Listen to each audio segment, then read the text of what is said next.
Bung Karno dan toleransi keberagaman.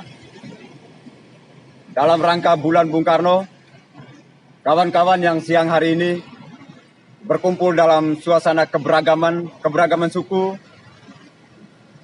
keberagaman budaya, dan keberagaman agama, kami memperingati bulan Bung Karno dalam sebuah seremonial yang sederhana.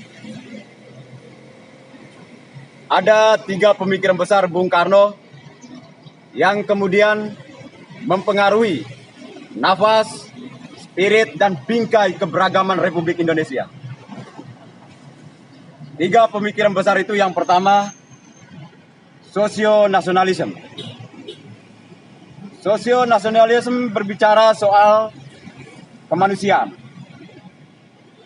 Bung Karno begitu tegas, Bung Karno begitu rigid, Bung Karno begitu rigoris mengatakan bahwa nasionalisme adalah menempatkan manusia sebagai spirit, menempatkan manusia sebagai dimensi utama dalam sebuah struktur kebangsaan. Pemikiran Bung Karno yang kedua adalah sosiodemokratik. Sosiodemokratik ini kemudian dibagi dalam 2 pemikiran besar, demokrasi politik dan demokrasi ekonomi. Demokrasi politik Indonesia berbeda dengan demokrasi politik di Eropa.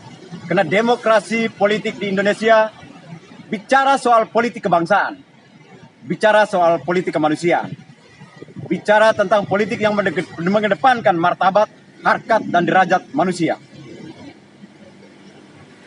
Politik di Eropa bicara tentang aliran-aliran Marxisme yang kemudian penguasaan dimensi-dimensi ekonomi hanya dikuasai oleh segelintir orang.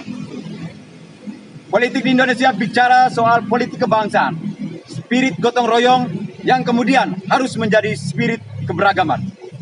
Ekonomi Indonesia adalah ekonomi yang menempatkan manusia Indonesia sebagai pelaku dan sebagai subjek ekonomi.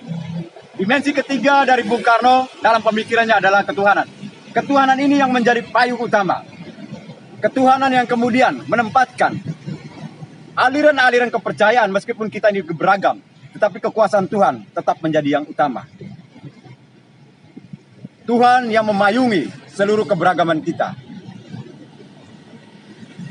Kalau saya Arab, kalau saya Islam, tidak harus ke Arab. Kalau saya Nasrani,